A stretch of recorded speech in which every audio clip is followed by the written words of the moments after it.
Luiz, ele faz exatamente isso que a 28 está fazendo.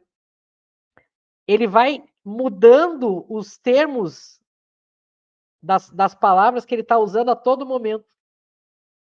Então ele vai sempre mudando, que é para poder parecer que é verdade, né? Só que em lógica não funciona assim, né? Em lógica, eu estabeleço as premissas e tiro as conclusões.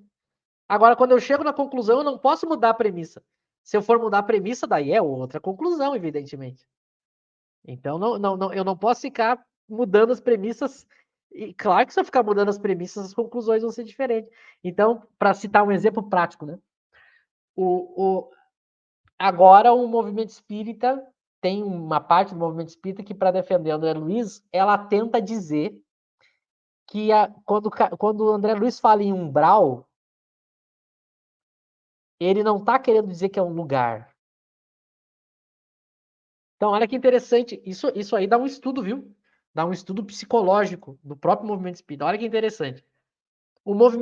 Algumas pessoas do movimento espírita já perceberam que se a gente ficar com a ideia de que umbral é um lugar específico, isso entra em contradição com Kardec. Então, olha a sacada do movimento espírita.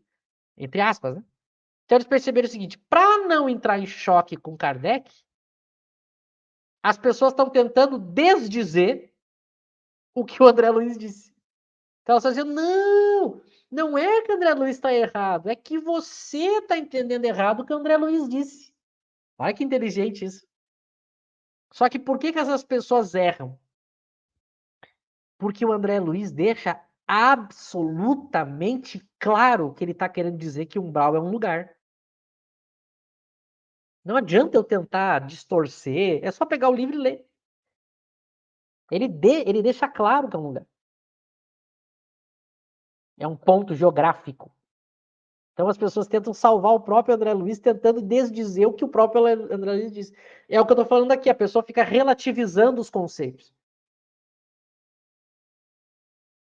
Aí tem uma questão lá do livro dos Espíritos. Esse autor que eu citei, que me mandou o livro, no livro dele ele faz o seguinte: tem uma questão lá no finalzinho do livro dos Espíritos, em que os Espíritos deixam claro que não existe lugar circunscrito.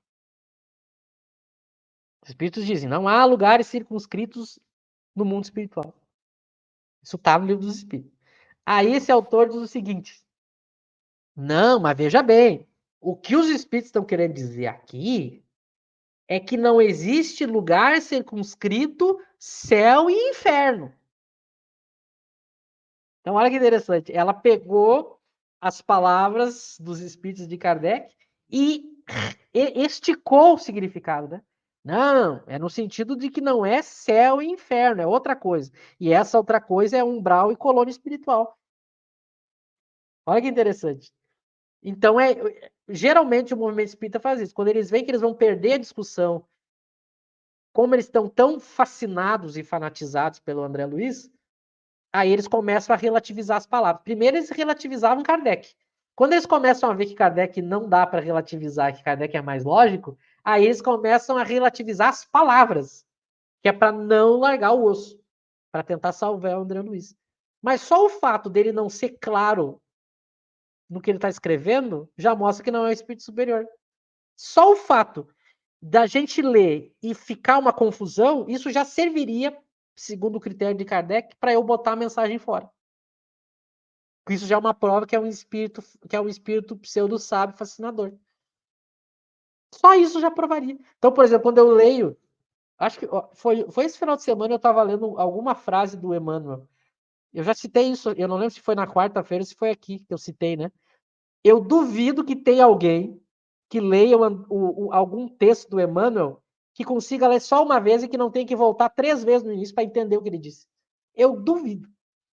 O Emmanuel é sempre assim: tu lê o que ele falou, aí tu fica assim, até a metade da frase, tu parece que tu tá entendendo. Aí daqui a pouco ele bota uma vírgula e ele dá um nó na tua cabeça que tu fica assim, o que o Emmanuel quis dizer? Aí tu volta. Aí tu sempre precisa que uma outra pessoa te diga o que ele quis dizer. Pronto. Só isso, se a gente fosse kardeciano verdadeiramente, Bom, só isso é um critério. Para Kardec, isso já é um critério. Não foi claro? Não é bom. Ou eu tenho que chamar a atenção do espírito. Kardec fazia assim. Kardec chamava a atenção do espírito. Olha, isso aqui que você está dizendo, né? Aí se o espírito é humilde, ele diz, não, realmente, eu me equivoquei, eu escrevi mal. Mas, né? Não foi o que aconteceu. Então, esse é o segundo problema. Primeiro, eles mostram que a linguagem é um problema nosso, em questão de construir a teoria espírita, que as controvérsias vêm da gente não se entender quanto aos termos que a gente está empregando. Então, é muito importante, quando a gente for discutir alguma coisa, deixar claro qual é o que a gente está querendo dizer. E, por fim, eles mostram que, mesmo que a gente tenha boa intenção em usar a linguagem, que na maioria das vezes não tem, no sentido de que a gente não se entende, por isso que ele diz quase sempre, mas mesmo que a gente tiver, há uma limitação intrínseca na linguagem. Ela é incompleta intrinsecamente, não é uma coisa que eu possa resolver. A linguagem humana, ela é incompleta. A gente tem mais ideias do que palavras. Isso é um problema sem solução. A gente tem mais ideias do que palavras, então vai dar problema, né? Porque eu vou ter que usar as mesmas palavras para dizer ideias diferentes, porque a linguagem é incompleta. Então nem tudo eu consigo comunicar. Então veja que importante que eles deixam. Há uma incompletude na linguagem que é intrínseca. O que é intrínseco? É algo que eu não tenho como resolver, tirar, separar da linguagem, por exemplo. Ela é incompleta. Então, isso os filósofos já sabem. O Lauro citou a obra do Sócrates, que foi dita por Platão. O Sócrates vai descobrir isso. O Sócrates vai perceber que para eu explicar um termo, eu tenho que usar outro termo, que para explicar esse termo, eu tenho que usar outro termo, que para explicar esse termo, eu tenho que usar outro termo. Ou seja, por isso que ele vai dizer só sei que nada sei, né?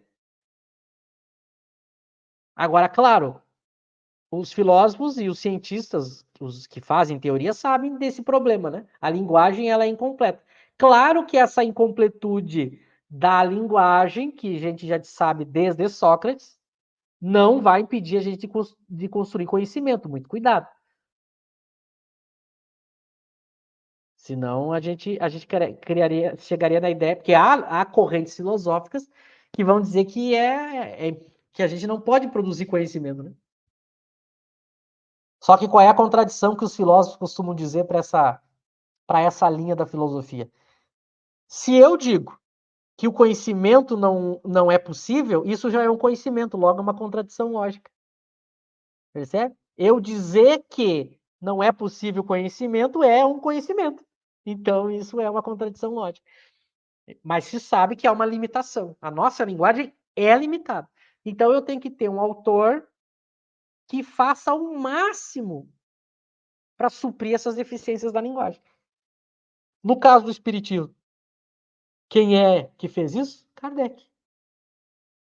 Então, nota, ele está usando, a gente está estudando termos difíceis de entender, que é Deus, Espírito e Matéria, são elementos difíceis da gente entender,